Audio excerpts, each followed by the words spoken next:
Bonjour à toutes et à tous. On se retrouve pour parler un petit peu du développement de l'intuition, notamment par rapport aux soins. La chose principale déjà, c'est de se faire confiance, puisque on va forcément au départ, notamment, tâtonner un petit peu en expérimentant avec les personnes que l'on reçoit. Et parfois on aura forcément du doute, puisqu'il y a des choses qui vont venir comme ça à nous, et ensuite le mental lui va travailler, triturer un petit peu tout ça, et il va ressortir un petit peu une mélasse, quelque chose qui est entre l'intuition, la réflexion et puis l'imagination. Voilà. Donc ça peut être un petit peu flou lorsqu'on se lance dans des propositions avec les personnes. Et de ce fait-là, c'est forcément les retours, l'expérience qui va permettre d'un petit peu de faire le tri entre les choses qui sont justes et celles qui le sont moins. De toute manière, il n'y a pas d'erreur, ce sont des expériences. Et donc, c'est vraiment oser. Vraiment, le maître mot, c'est oser. Surtout si les personnes ne sont pas, réticentes. Eh bien, c'est proposer à la personne une explication, en tout cas une façon de voir les choses. Qui n'est pas forcément, il faut voir aussi que même si on dit quelque chose de juste, c'est pas forcément la réalité. C'est-à-dire que c'est parfois simplement une projection, une image, mais qui va parler à l'autre, et de cette manière-là, qui va lui permettre d'avancer. Donc on n'est pas obligé d'être juste dans la réalité des faits, mais par contre, on doit être juste par rapport à l'image que ça projette, et par rapport à la situation que cela doit travailler. Voilà. Alors, comme je disais, donc quand on reçoit la personne et qu'on a des sensations, ça peut être à différents niveaux. Alors bien sûr, si on va dans les domaines de la voyance et de la médiumnité, ça c'est quelque chose qui peut être, disons, assez clair quand on a des flashs ou des perceptions assez précises. Par contre, parfois ça va être des sensations beaucoup plus floues, plus vagues, plus lointaines, qui sont plus difficiles à interpréter.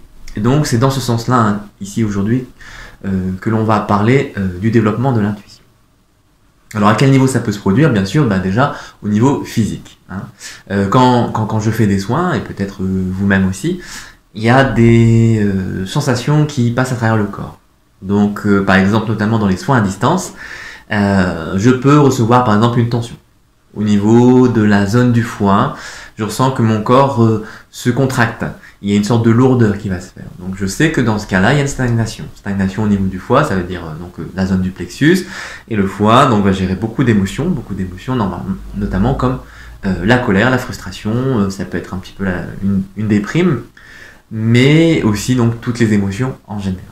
Il y a une stagnation probablement dans la vie de la personne, une lourdeur qui s'installe ici, donc ça peut être aussi ça peut être aussi une cause d'engendrement de perturbations au niveau du sang, parce que quand le foie stagne, vu que c'est une grosse poche de sang, ça peut gérer la pression sanguine, ça peut travailler sur des maux de tête qui vont élancer au niveau du haut, ça peut être aussi pour les femmes notamment des douleurs au niveau des organes sexuels, au niveau des ovaires. Ça peut être en tout cas dans la zone pelvienne. Pour les hommes, ça peut effectivement aussi donner des troubles sexuels. Et ça, du coup, à partir d'une perception, par exemple, de cette stagnation au niveau du foie, donc cette lourdeur, cette pression, eh bien, on peut orienter notre questionnement, si on a un dialogue avec la personne possible, pour confirmer un petit peu cette intuition, cette perception. Voilà. Bien sûr, ça peut être d'autres choses, ça peut être d'autres organes, ça peut être au niveau du ventre, des intestins, ça peut être au niveau de l'estomac, ça peut être au niveau de la tête. On peut sentir des vibrations, par exemple, quand il y a une zone qui demande de l'énergie et qui est en vide, eh bien, on peut sentir comme une sorte de bourdonnement, quelque chose qui est en fait un petit peu une sorte de vertige intérieur, quelque chose comme ça. On peut bien sûr sentir de la chaleur, du froid, du mouvement. Et ça nous indique, si on se fait confiance, bien sûr, ça nous indique un petit peu les perturbations en lien avec la personne.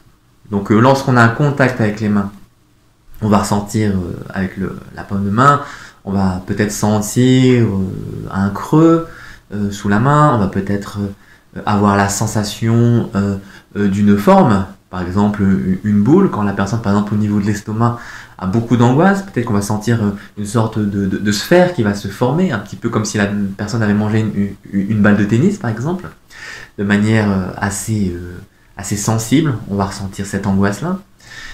Si on est sur le ventre, par exemple, souvent c'est ce que moi je perçois, c'est qu'il y a des mouvements au niveau des organes. Les intestins vont commencer un petit peu à grouiller, à s'exprimer, à se relâcher, à se tordre, à se tendre, à se détendre.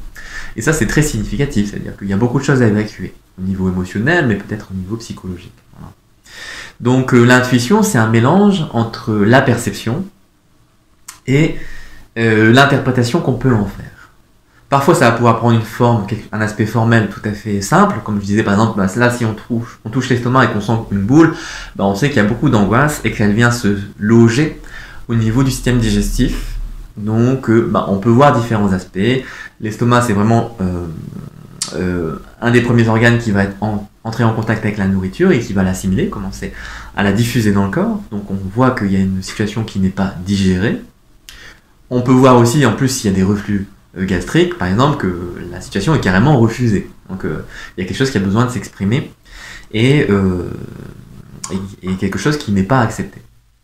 Donc ces sensations-là, voilà, vont nous aiguiller tout doucement. À force de répéter ces rencontres-là, on va se dire, oui, quand même, il y a quelque chose. Et puis, en posant des questions aux personnes, on pourra faire un bilan sur un certain nombre de cas et se rendre compte qu'il y a des similarités. Et quand on retrouve quelque chose qui va se répéter d'une personne à l'autre, on peut se dire, oui, mon intuition me montre quelque chose de bien précis. Parfois, c'est aussi au sens où on va avoir une émotion. Par exemple, il m'est arrivé avec une personne qui était très mal dans sa peau, en pleine dépression, de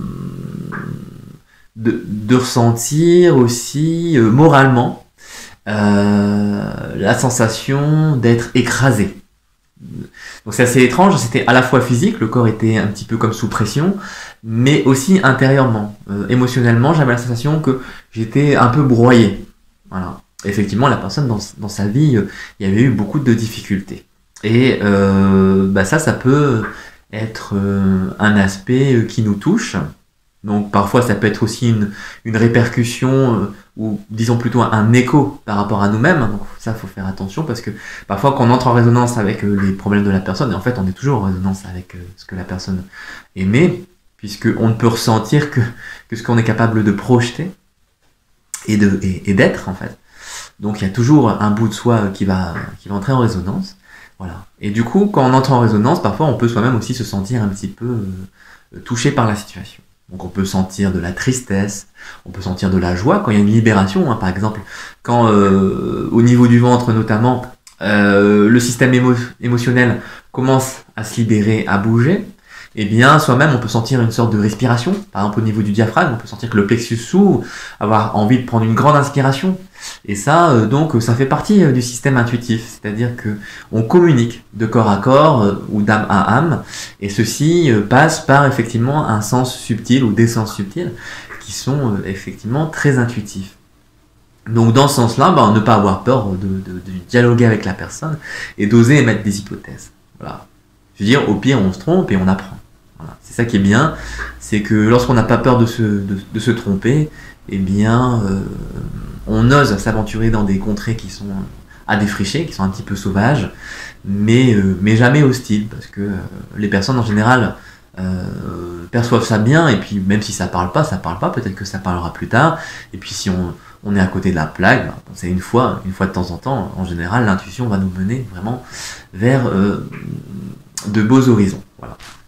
Donc dans l'intuition aussi, même si on n'a pas de tendance vers comme je disais, la voyance ou la médiumnité, qu'on n'est pas capable de communiquer à des niveaux subtils directement, on peut quand même capter des informations.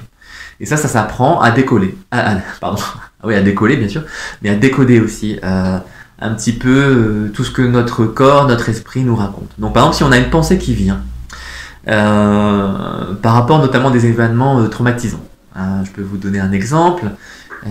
Par exemple, il y a une personne que j'ai reçue en cabinet, et puis je ne sais pas pourquoi, il y a une pensée qui est venue, qui m'obsédait un petit peu, voilà.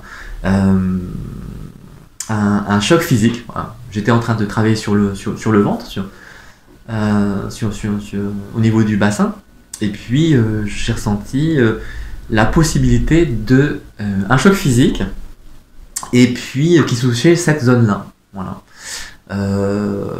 Possiblement au niveau du bas des organes sexuels ou plus haut au niveau du bassin. Je n'étais pas trop sûr. Et je sais pas pourquoi, je me suis dit, voilà, vers on va dire 14 ans.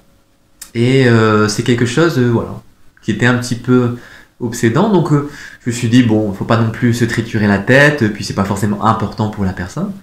Mais pour vérification, pour mon expérience personnelle, j'ai quand même posé la question à la personne. Sur le coup, la personne m'a parlé d'un autre événement qui s'était passé plus tard, mais après la séance, elle y a réfléchi. Et la séance d'après, elle m'a fait un retour en me disant que oui, tout à fait en fait.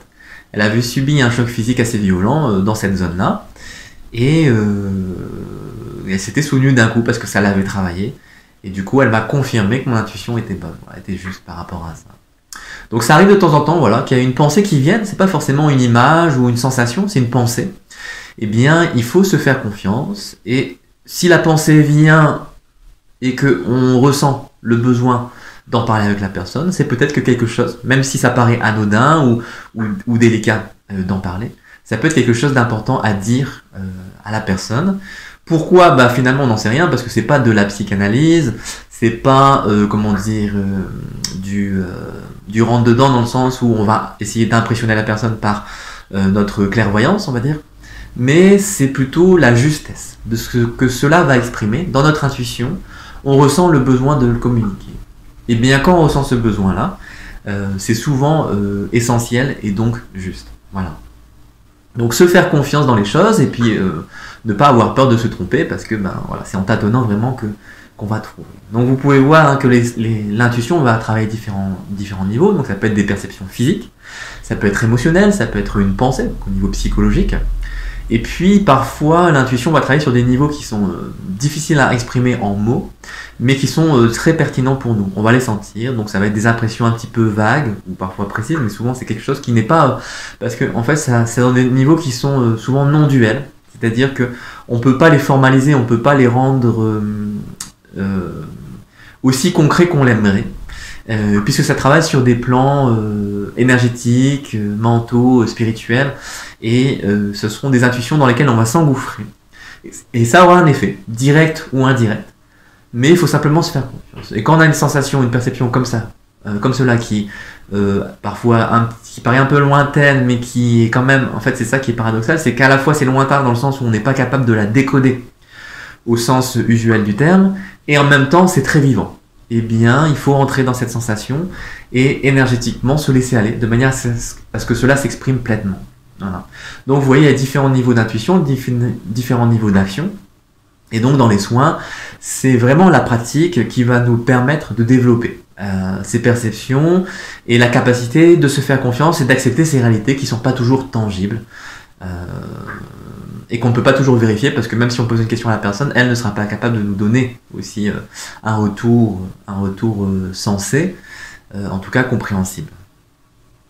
Bien sûr, il y a d'autres manières de ressentir les choses, comme je disais, moi c'est pas les choses comme je les perçois, mais si vous avez aussi des tendances de voyant ou de voyante, pourquoi pas, hein, vous pouvez tout à fait bien sûr mêler, puisque tout est lié, la voyance et le soin énergétique. Mais pour ceux qui s'inquiéteraient de ne pas avoir ces dons, entre guillemets, ou ces capacités de clairvoyance, eh bien vous voyez qu'on peut s'en rapprocher en se laissant guider par l'intuition. De même que pour les personnes qui ne seraient pas forcément médiums, mais qui, en se laissant aller, auraient une possibilité de contact avec cet au-delà, entre guillemets, puisque je peux vous parler de mon expérience aussi. Moi, je sens, hein, quand j'étais en contact avec des personnes qui étaient décédées, je sentais une présence, quelque chose. Je ne pouvais pas forcément communiquer, mais il y avait déjà cette relation, cet accompagnement, on va dire, avec l'âme de la personne, en tout cas dans son aspect encore humain. Et c'était juste un ressenti. Il n'y avait pas forcément de communication verbale, mais il y avait un ressenti du passage, de la transition. Voilà. Voilà, je crois que j'ai fait un petit peu le tour par rapport à l'intuition. Bien sûr, il y a tellement de choses à dire que ça n'est pas clos, le sujet reste ouvert. N'hésitez pas d'ailleurs, si vous voulez partager vos commentaires, vous pouvez le faire sous la vidéo, bien sûr. Ou si vous voulez échanger avec moi, vous pouvez toujours me contacter par mail ou via Facebook. Ça sera un bonheur de vous parler. Voilà, je vous souhaite une bonne pratique, une bonne continuation sur votre chemin. Et puis, j'espère à bientôt.